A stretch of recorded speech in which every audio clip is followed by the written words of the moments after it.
Hello and welcome back to HappyPorch Radio. This is season 7, and today Barry and I had the amazing opportunity to speak with Fleur Ruckley. Fleur is a circular economy and resource management consultant. She's been consulting on all things sustainability and environmental for many, many years, and today she works with Topolytics. During this conversation, we really benefited from all her years of experience, getting loads of interesting insights and case studies. How did you find it, Barry?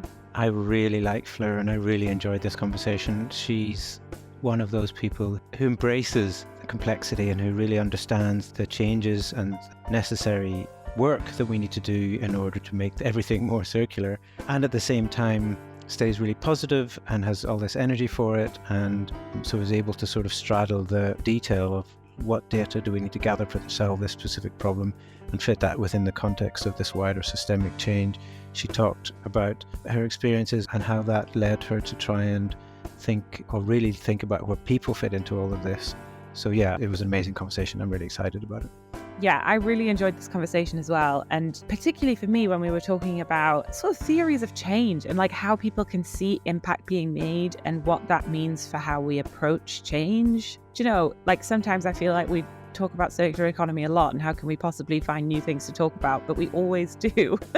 And like this is just a really interesting example of that, because I think the insights that Fleur brought from her, decades of experience, they're so important when we're doing this zooming out thing that we're looking at this season. So I really appreciated that. And there was one thing in that conversation that really stood out for me, one among many actually, but one thing was when she used the phrase seeing something as a choice and realizing that it's a choice. She at the time was talking about individual choice, but we also talked about how that applies to businesses. And I think that's an important concept.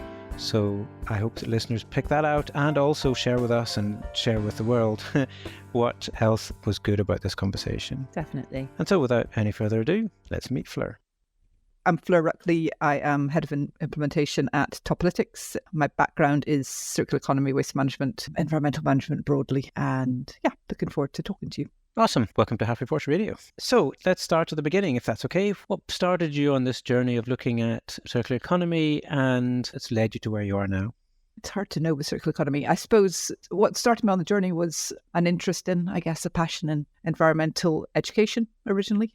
I was working in South Africa on sort of social impact assessment, environmental management type stuff and education work. And I started getting involved in environmental education as it was at the time and the kind of way people interact with the environment, I suppose, and how their environment interacts with them. So I was doing a project on medicinal plants, basically. So how traditional healers interact with medicinal plants and how that interaction impacts on the environment. So that led me into an interesting space. I came back to the UK and discovered that environmental management and kind of interaction with the environment was a very different place. It was very focused on companies and on people rather than the environment. And it was very focused on a kind of transactional interaction, I suppose, with the environment. So I started working for a charity called Global Action Plan, who was looking at behaviour change and how to actually engage people within organisations of different sorts to actually change their behaviour to have a positive impact. And understanding, a lot of what we did was to understand how that behaviour came about and how we could sort of start to tweak it and change it, and how companies could interact with their stakeholders, whether it's their staff or their suppliers or their clients, to start to really change those behaviours and have an impact. So I guess ultimately that starting point was back there when certainly I never knew about circular economy. It hadn't ever come into my vocabulary. It probably then progressed and developed further at the University of Edinburgh, where I was for 11 years. And that to me was the point at which I could kind of step back and look at the concepts and look at how we were doing. And organizationally, we'd kind of come from, 20% recycling up to sort of 80% recycling and no waste to landfill, or very little hazardous waste to landfill. And it still wasn't enough. I suppose it was having students and having kind of young people really driving forward and having a really open management system where universities really want to do better. And also you've got people researching it and you've got people looking at things from different angles, allowed us to kind of step back as an organisation and just say, okay, what are we doing? What could we do better? What's happening within biological science? What's happening within the business school? And how can we engage differently in order to step back away from that kind of whole, again, fairly transactional, we produce stuff and let's do the best we can after we've used it, to how can we actually change things? How can we actually do things better? How can we change the processes? So I guess it's, developed over time to the point at which a lot of people in circular economy are in, just sort of recognizing that it's not enough to look at things at the end of life. We've got to change things fairly fundamentally. Yes. One of the things I really enjoy about doing this podcast is hearing a little bit about people's stories and how everybody's come very different life journeys and so on. But the people we speak to have broadly come to this same place you're just describing, and kind of, I think that's cool. I just enjoy the journey part. So there's a couple of things you said there. One is early stage, you talked about coming back to the UK and the environmental management stuff being focused on people and companies rather than on sort of the broader environment. Can you talk a little bit more about that, and if that's something you've seen change since? Yeah, I mean, I suppose what I mean is, when I say people and companies, what I mean is that kind of, again, it's that technological application. So fixing things, applying knowledge to kind of fix problems after they've happened or to mitigate those problems, as opposed to changing the system. The difference with the UK, for me, the difference with the UK and South Africa in the late 90s, as it was then. In South Africa, it was, straight out of the first democratic elections, and it was really all about people and participation and engagement and how to just shift the conversation, how to have a conversation, how to shift that conversation. But in the UK, it was different. It was very much kind of everybody had their places, and you learned a skill and you used that skill and you applied it in your space. It's hard to explain why for me. I kind of looked around and thought, oh, I'm not quite sure what I've done, because I've come back expecting, all gung-ho, expecting to be able to apply this to a space that I understand more, where I've spent a lot of time, and actually the system doesn't allow me to in many respects. And there was literally maybe 2 organizations that I found, Global Action Plan being one of them, and probably Groundwork at the other one at the time, who were actually doing anything trying to actively involve people. So it's more about how people interacted in that space. You had some people doing some ecology or doing some bits on biological sciences, but it really wasn't, let's really try and engage how people are interacting in that space and the impact that has and changing that whole conversation. I couldn't see it. I mean, it probably did exist in niches, but I couldn't see it when I came back. It wasn't visible. It wasn't being talked about. And that's something that's so important when we talk about what I think the way most people define circular economy now is more about the broader scope of things. It's like you and I have talked about seeing everything through the lens, like when having sort of starting to think about circularity in a very broad sense, and suddenly that becomes the lens through which you see everything. And so maybe that's kind of what you're touching on there. It's not just let's do this mechanical recycling or whatever process, but we need to think about the deeper societal and systemic and economic and everything principles. Is that fair?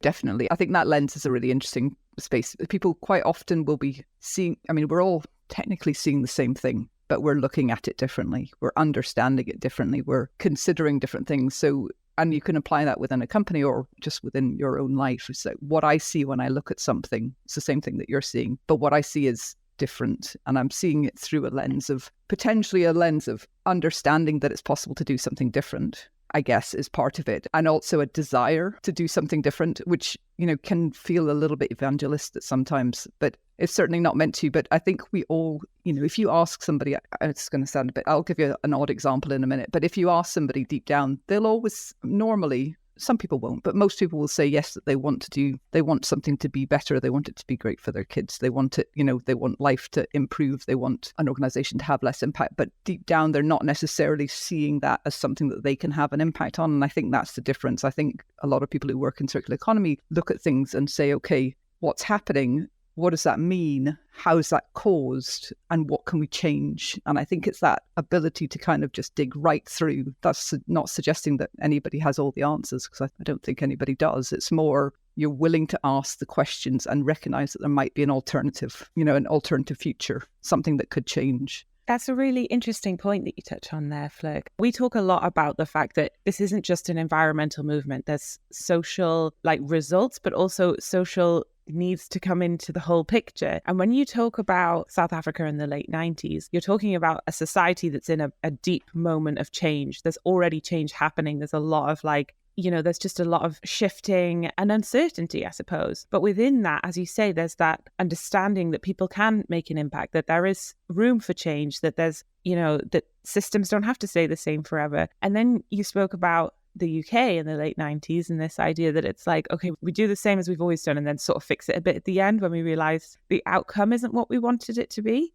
And that really speaks to me about this idea of how people understand that change is possible. you know, maybe being in a moment of change is a way that collectively we can understand change is possible. Even like bringing us up to date, we've seen that maybe in recent years now with social changes have come hand in hand with all kinds of hopeful movement in the environmental space. And yeah, I just think that's a really interesting example that you gave us. I think you're right. Going back to when I was working in the Global Action Plan, a lot of what we tried to do was to not share the doom and gloom. And it's really interesting because I would very much try not to guilt trip people, because their lives, you know, dragons, if you look at the old maps, it's if you start to guilt trip people and make them feel bad about their choices, then you generally either fairly quickly or eventually come to a point where they can't function anymore. They can't continue because it's like, well, I'm making these choices for all good reasons. You know, my kids need it, or I need it, or I'm in a hurry, or it's all I have available, or I can't afford, or whatever.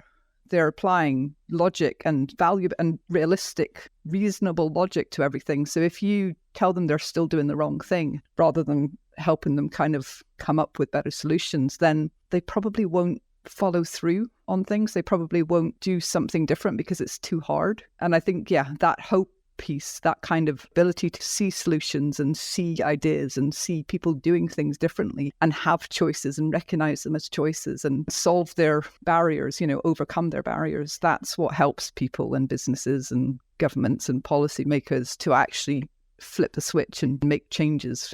And from a circular economy perspective, there's no quick fix. There's no quick fix for climate change. There's no quick fix for plastic pollution. There's no quick fix. Circular economy is not a quick fix. It's a series, a kind of sometimes quite complex steps, but it allows us to step back and say, okay, look, let's look at things in the round. Let's look at the whole life cycle. Let's look at the whole system. And here's some ideas here, and here's some ideas here. And I think this is it. When you do that, you start to see examples and you start to see ideas, and that helps to give you that hope, and it helps to understand kind of, again, you mentioned the social aspect. It's fascinating. Not everything is about how companies do things, but equally how companies' choices impact on society is very complex, and we're not always able to see that straight out. And if we are able to see it, we can justify it. It's like, yes, but we're doing this because type thing. And it's a really fascinating space. I think a lot of the conversation at the minute is around that social piece. What is the impact, and what's, you know, whether it's a benefit or a negative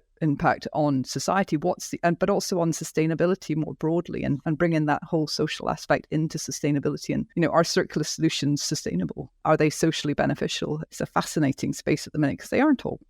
If we work on that model of just keep doing things as we were and fix it at the end, then it seems obvious that the social impact isn't going to be as beneficial as it could be, you know, that isn't the right way around of doing it. But I like that you brought sort of that old-fashioned idea that shaming people or like telling people off is the way to make change. And, you know, shame is crippling. I mean, that's unfortunately kind of a modern realization, but shame is crippling. And this hope, this like opportunity, seems much more persuasive. Yeah, it is. It's interesting though, because as I was telling you that, I was thinking, but there's one difference. There's one difference in the whole space that certainly that I was in, and I think a lot of people were in then. Although, and I still fundamentally believe that you can't just tell people they're doing the wrong thing without giving them some form of hope or some sort of form of alternative that's realistic and valuable to them. The one thing that's different is I think at the time we didn't always talk about why it matters and didn't always give a really strong understanding of why it's important, but in a non-judgy way. And I think that's the difference with now. I think people are recognizing, I mean, whether it's an IPCC report or a kind of something on ESG, or whether it's something on green claims, we have to actually explain why it's important. We have to speak up. We have to tell people what's happening at the minute in any particular situation isn't working, because if we don't do that as well, it's too easy to say, oh, that's lovely. Yeah. That's lovely. You fundamentally believe that. Get off your soapbox, you know, basically. Yeah, that's brilliant. So just changing gears slightly, let's try and bring that conversation we just had and be a little bit more concrete, or real world if we can. Do you have stories or examples that you can share that kind of brings that to life a little bit? Yeah, got a few. I've worked with some really interesting companies and done some very interesting projects, I guess, over the years. I think one of my favourite examples is probably a small company in Scotland, in the north of Scotland, called Loch Duart. They are a salmon farmer, and their aspiration is to be as sustainable as possible. Salmon farming is very controversial. However, they farm salmon And they, like I say, they try and do it in as sustainable a way as possible. One of their aspirations is to become, I guess, the most sustainable salmon producer. But what they were struggling with was ensuring that the data that they were collecting was the right information and that they were interpreting it in a way that was appropriate. So one of the things that we did with them was to help, I guess, collect a massive amount of data from across their operations, looking at how they produced salmon, looking at their outputs, looking at their waste, looking at their inputs, to help them to create some form of sustainability picture. But then, I guess, from a circularity perspective and from a complexity perspective, mapping it back to a number of different standards to help them to understand how they benchmarked and whether or not they could achieve those standards in order to then validate and verify, I guess, their performance so that it was understandable by their stakeholders, by their customers, by the consumers, and that it made sense to them. So I think the reason I mentioned that one is because one of the challenges that people have, I guess, individuals have as consumers, but also organizations have, is how to ensure that what they're saying, A, makes sense to consumers, B, helps them to understand how they're improving, and C, going forward from a perspective of kind of legislation and green claims and ESG reporting, is appropriate and reasonable. That's a brilliant example, because you mentioned complexity there. I think that's one of the themes that's definitely coming through in everything we talk about in the circular economy, especially in this season of the podcast, about how kind of we need to step in or embrace that complexity and start to look at it without rose-tinted glasses or without, narrowing it down into sound bites or anything. But you're talking there about what must have been quite a complex data gathering information of understanding this quite complex mini ecosystem around a salmon farm. So that's an interesting technical question. It's an interesting people and understanding. There's so much complexity there that, I get excited because that's this kind of thing that we should be doing. Is we shouldn't be going, well, let's ignore this complex problem, or let's let it just happen and try and patch it at the end, as Emily was saying earlier. But let's try and step into that complexity and really look and see what can we understand, without getting stuck in analysis, but what can we understand and what tools we can use and how, and processes and people we need to speak to in order to then, exactly as you just said, use that information both to be accurate when we speak to the world, but also to enable further change. And that's really interesting.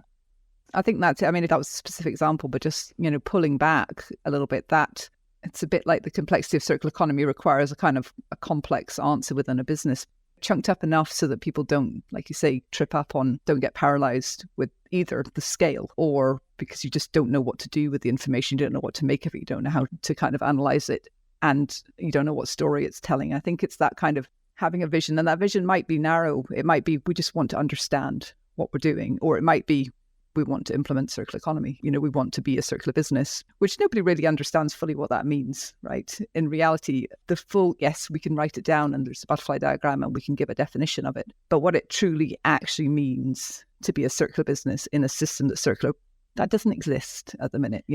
That's a kind of concept that the three of us want to happen, and we are actively working towards. But you've got to start with that vision. You've got to start with that kind of, this is my plan, this is what I want to achieve, to then understand how you're not achieving it. I think that kind of then looking, it's like, okay, what do I know? How do I measure that? What information do I need?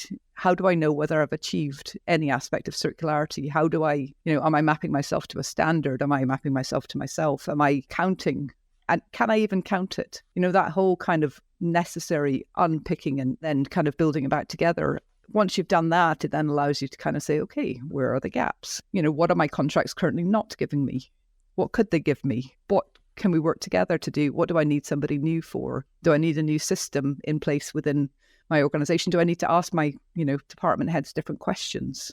Do I need to ask my suppliers different questions? I think all of these things, Loch Durit's an example of that, where they've said, okay, we grow salmon. We do it as sustainably as possible. We use as few chemicals as possible. We measure this in the things in a specific way, we transport in a specific way, but actually we don't do sustainability reporting. So I think some of that is better done by consultants like you guys, by people within any number of organizations, whether I've worked for them or other organizations do that. And sometimes just that kind of allowing somebody else to step back and say, okay, look, let's reflect back our information back to you, which is a lot of what I think circular economy consultants do. Well, certainly I do and other people do, is just saying, okay, let's collect it all. Let's reflect it back to you. Let's help you visualize it, help you map it, help you see it through kind of independent eyes, and then help you to kind of change, identify where you can change, and then put in the plan in place in order to make those changes. So whether that's kind of route mapping, and we've certainly done a lot of route mapping with a number of organizations, people like Heathrow,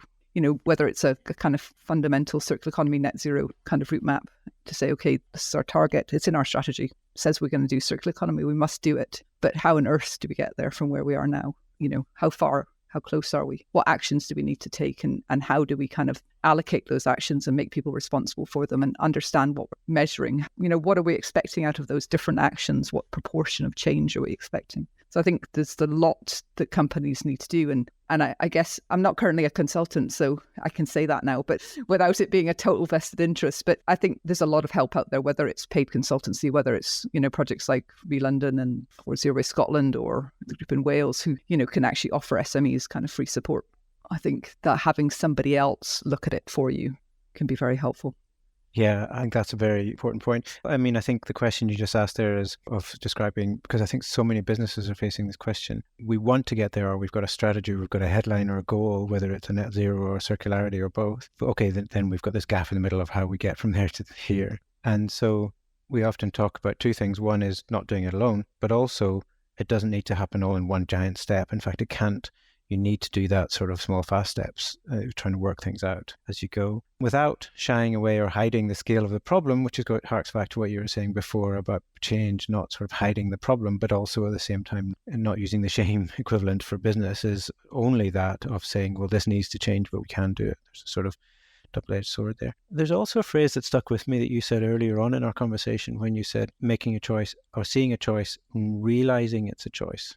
And I wonder, at the time, I think we were talking about sort of individual choice, but I wonder if what it made me think of is what we're talking about now is the business level. Sort of as a business, we can look at some of these things that we do that we've always done or that society and economy makes us do because it's the most efficient at the moment. So what are the things that we can change there? And that ties back to getting data and understanding. But my question is, have you seen the theme or the pattern where in order for businesses to start to make changes and maybe make faster changes, is the bigger blocker, okay, how do we gather the data? How do we understand what we're seeing? Or is the bigger blocker sort of people and kind of whether that's an understanding and motivation or a lack of momentum or something to change? I think they're both interrelated. I mean, they're obviously both interrelated, but I think it's interesting. One of the things I do is I'm on the IEMA, so the Institute of Environmental Management and Assessment. So the IEMA Circular Economy Network Steering Group. So IEMA have a series of practice networks, and Circular Economy Network is one of those. And the steering group is a group of maybe 15 of us from lots of different sectors and organizations. And our job is to try and kind of look at what's happening out there, look at companies, what they're doing, look at policy, look at what's happening currently, what's being consulted on, and engage the network, whether it's responding to a policy or whether it's creating content in the form of webinars or tools or whatever. And one of the things we're looking at a series of things this year, but one of the things we're looking at this year is circular economy business models and how people use them and how they engage with them. And we are developing, it's changed forms, interestingly. It's changed forms quite a lot over the last few months. It started with a kind of small, fairly distinct mini version. We're calling them mini versions and Rolls-Royce versions at the minute, but a mini version, which was a kind of what are the barriers? What are the objections that people are faced with, basically? So say within an organization, they recognize a need to kind of look at circularity. They want to use it, but they're getting stopped. And that might be because people are saying, what's the financial reason? What's the evidence? And they just don't have that at their fingertips. So we started to kind of develop the kind of objections and enablers. And that grew arms and legs and became a bit too generic and we needed to narrow it down. And we kind of realized we needed to at least theme it, at the very least theme it. So we developed these 3 themes like fast fashion. And we kind of then started to narrow that down and say, okay, within this space, what are the key problems? What are the objections that people have? And how can we help individuals within our network to overcome those? What are the kind of arguments against those objections? And what are the examples? So we started to develop, what are the case studies? And it was that whole kind of theme through. So we started to develop this list of evidence, the numbers, the hard numbers, whether that's financial savings, financial gain, whether that's percentage change, whether that's opportunity, and hard examples, of which there's loads of kind of case studies and out there, but just trying to contextualize them, which then developed again And it's become potentially quite a large kind of online digital resource, kind of curated with everything in it, starting from a kind of circular economy definitions across to the evidence that people can tap into. Exactly what it's going to end up in the short term remains to be seen. But I think the key thing is giving people that kind of information, that evidence, that the numbers, the hard finances, which allow them to make those changes and allow them to kind of address the inaction that sits at a corporate level and actually shift that balance. So I think it's all kind of tied together. Yes, that sounds amazing, by the way. When that goes live, definitely let us know. It will go live. Exactly what it's going to look like in the first instance, I don't know, because we shared it with the members and we realized that I think the network naturally, we're operating at a certain level, but we actually need to tie it back to the beginning, to a kind of first principles, and then take it to where we wanted it to be. But it sounds amazing because that is exactly where so many people and so many businesses are. They're kind of seeing a direction to go, but there are kind of questions or barriers in the way, and beauty in my mind of when you find the right balance of business, whether it's literal business model change or steps on the way to that, is alignment of incentives, right? The perfect circularity. We should be able to align business incentives with the important environmental considerations, with some of the social stuff, if we can just redefine some of the structure around that.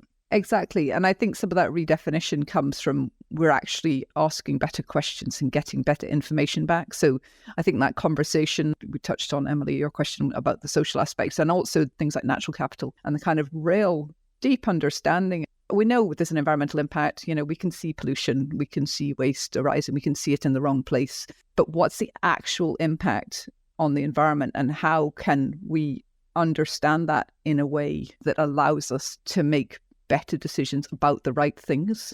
How can we actually understand that natural capital impact? I think a lot of these, the more detail, the more nuance is coming about because people are asking better questions, and not just how much is it going to cost, which is obviously very important. Fundamentally, it kind of comes back down from a business case perspective. And even within the network steering group, what's the financial impact of that? And how can businesses are not going to make a change unless they can see what the change is going to cost and what are they going to get out of it. And I think there's no getting around that. We still have to answer the money question. The difference is that we can answer the money question in a more mature way.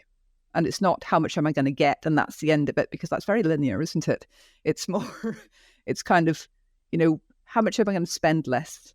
How much am I at the beginning and at the end? And how can my process shift in order to retain that value for longer? And how can I make decisions which change the durability of my project, which means that the kind of cost is spread over a longer period of time? And I think a lot of these questions are like that. It becomes a more mature discussion if we're asking better questions and we're collecting not just single sources of data, we're collecting more data over a kind of bigger space, I guess. Maybe we're coming to the end. I think that's what Barry was about to say. And before we do, a lot of the stuff that we've talked about, it can be big. It can be like intense work that has to be done, and like heavy questions and just a lot of heavy stuff. So my final question for you, Fleur, is in all of this, what brings you hope? What brings me hope is that people are increasingly willing to engage, to kind of hold that complexity in their hands and still not panic and drop it all and run. I've changed jobs from consultancy recently to work for Topolytics because it's creating the ability for people to make those decisions, to hold that complexity and understand it, that kind of helping to actually collect and understand data on waste, which is, yes, still the end point, but increasingly we're pushing it further into the kind of organization and look at not waste in terms of how materials are used and how they're produced and as waste or within the process, and actually tracing that, into what happens next to it. What's the fate of that material? Where does it go next? And then also helping them to say, okay, I now have a better picture of one part of it. I have a better picture of what's happening at the end of use, at the end of production, at the end of life of a product. And how can I then build that back in? How can I use that to kind of make change? So to me, the hope is that, like I say, we're asking better questions, but also there's a lot of organizations out there who are making changes, who are talking about it, who are sharing that information. And the more choices that people have, the more that they can say, okay, actually, that's really similar to my organization. I'm a manufacturing business. I could do that. Or, I'm a producer of consumer goods, and look at all these examples. I don't just have to produce it quickly and sell it and just keep doing that as quickly as possible in order for this to work. I could have a different model. I could be mud jeans, and have a different model where retaining the ownership of that. I could be a cell and, my computer is refurbished. And this is an organization. It's not just the computer that's refurbished that I bought for my son earlier in the year. This is a work computer and it's as new. There's choices that people have now and they're solid business models. There's information that's actually enabling proper business decisions that people are using. I've got huge heaps of hope in terms of where we're going. It's more mature. It's a stronger place to be. And we can, we're increasingly able to link that. If you look at the recent Circularity Gap report or the recent IPPC report, it's fundamentally saying if we engage with this space, if we use our materials in a more sensitive and appropriate manner, and we understand the data and we use it properly, we will change the balance. So I think, I've got enormous amounts of hope. Awesome. Thank you so much. That's a pretty amazing, good way to finish. I like that so much. So for those who are listening who want to find out more about the work that you do, to find out more about Topolytics, where you are now, where should they go? So they can find me on LinkedIn. If you want to find out more about Topolytics, it's www.topolytics.com. And you'll find on there some videos about WasteMap, which is the product that I was talking about earlier, and some of the work that we're doing with Innovate UK. As usual, we'll put the links to that and everything we've mentioned in this episode on HappyPorch.radio.com in the show notes. Thank you, Fleur. Really appreciate it. That was an amazing conversation. I enjoyed it a lot. Thanks, Barry and Emily. Appreciate it. Thank you, Fleur. Thank you for listening to this episode of HappyPorch Radio. You can find past episodes, transcripts, and show notes at HappyPorchRadio.com. You can also get in touch with us there and let us know what you think, or if you have any ideas or comments. Please rate the podcast, share and subscribe so that more people can find the show. Thanks for listening. My name's Barry O'Kane. I founded HappyPorch, who fund and support this podcast. At HappyPorch, we do technology and software development for purpose-led businesses, and we're particularly excited about the role of digital as an enabler for the circular economy. If you're working on solutions to the big problems we face today, problems like climate change, biodiversity loss, and global inequality, then let's connect. Visit happyporch.com and get in touch. And I'm Emily Swaddle, podcaster, coach, facilitator, and storyteller. You can find me on my other podcast, The Carbon Removal Show, and you can find out more about that project and everything else I do at emilyswaddle.com, where you can also subscribe to my newsletter all about rest. If you're interested in anything I do, feel free to connect. You can email me on hello@emilyswaddle.com.